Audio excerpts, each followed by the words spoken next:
గారి విషయంలో లక్ష్మీనారాయణ గారు సీనియర్ అడ్వకేట్ వారు కూడా ఇంటర్వ్యూ అవుతారు. లక్ష్మణ్ గారు, ఇప్పుడు ఈ రోజున నక్కా ఆనందబాబు గారు టీడీపీ వైపు నుంచి ఒక స్టేట్మెంట్ ఇచ్చున్నారు. నమస్తే.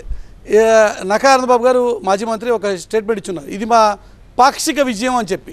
మొదటి నుంచి చంద్రబాబు నాయుడు గారి అప్పీల్ ఏంటంటే అసలు దీన్ని క్వాష్ చేయాలి, ప్రొసీజర్ని ఏమాత్రం ఫాలో అవ్వకుండా తన మీద కేసు పెట్టారన్నది వారి ఆర్గ్యుమెంట్.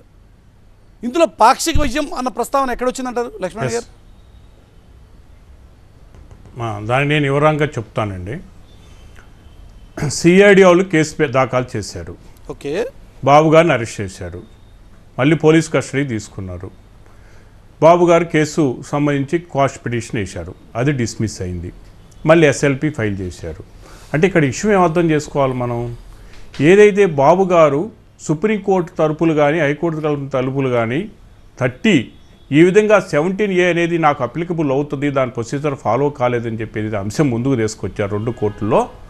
దానికి సంబంధించి ఒకవేళ బాబు గారు అది కేసు వేయకపోతే, ఎస్ఎల్పి కానీ క్రిమినల్ పిటిషన్ కానీ వేయకపోతే ఏం జరిగేది? కేవలం ప్రభుత్వం కానీ సిఐడి వాళ్ళు పెట్టిన కేసులు కంటిన్యూ అవుతూ బాబు గారు కేసు ఫేస్ చేయాల్సిన పరిస్థితి ఉంది. అలాంటి పరిస్థితిలో ఒక రకమైనటువంటి మరి గౌరవించినటువంటి బోసు గారు ఇచ్చినటువంటి తీర్పు ఏదైతే ఉందో అది బాబు గారికి అనుకూలంగా ఉంది కదా, దాని పాక్షిక విజయం అనేటటువంటి వాళ్ళ ఆలోచనలో ఏమాత్రం కూడా మనం ఏమీ దాన్ని నివేదించేటువంటి పరిస్థితి లేదు. రెండో ఇష్యూ, కానీ వారు అన్నటువంటి మాట ఈ రోజైనా సరే స్టేట్ అప్లై చేసి అనిరుద్ బోస్ గారు చెప్పినటువంటి మాట, జస్టిస్ అనిరుద్ బోస్ గారు ఇప్పుడైనా సరే స్టేట్ కెన్ అప్లై అని చెప్పి ఒక కమెంట్ కూడా చేస్తున్నారుగా, జడ్జ్మెంట్లో ఆ పాయింట్ కూడా ఉంది క్లియర్గా. That is exactly. అయితే ఇప్పుడు దాకా జరిగిన ప్రొసీడింగ్స్ అన్నీ కూడా ఏంటి? Failing which by the investigation agency means ఏంటి? రేపొద్దున గవర్నర్ గారు పర్మిషన్ ఇస్తారా ఇవ్వరో ఎవరు చూశారు? ఓకే. దీనికి సంబంధించినటువంటి 17A సంబంధించినటువంటి గవర్నర్ గారు ముందు పెట్టినప్పుడు గవర్నర్ గారు రేపు ఇచ్చేటువంటి ప్రాసిక్యూషన్కి పర్మిషన్ ఇస్తాడా, రిజెక్ట్ చేస్తాడనేది how can you expecting that? Expect చేయలేం కదా. మీరు దీంట్లో ప్రాసిక్యూట్ చేయాల్సిన అవసరం లేదు.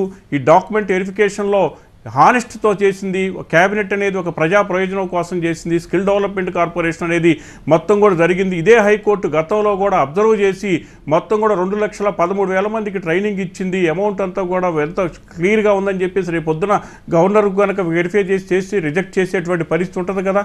అవకాశం చంద్రబాబు నాయుడు గారికి ఇవ్వాలి కదా, principles of national justice follow కావాలనే అంశము.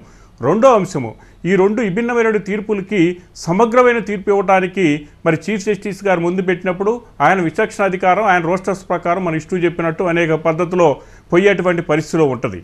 అది పోయినప్పుడు ఎప్పుడు దాకా మరి కేసు ఏదైతే ప్రొసీడింగ్ చేయాలనో, ఛార్జ్ షీట్ ఫైల్ చేయాలనో, ఇంకో ప్రొసీడింగ్ చేయాలనో, ఇంకో విట్నెస్ చేయాలనే మొత్తం కూడా స్టాల్ అయ్యి నథింగ్ బట్టి డీమ్డ్ స్టే కింద ప్రకటించుకోవాల్సిన పరిస్థితి ఏర్పడింది కదా.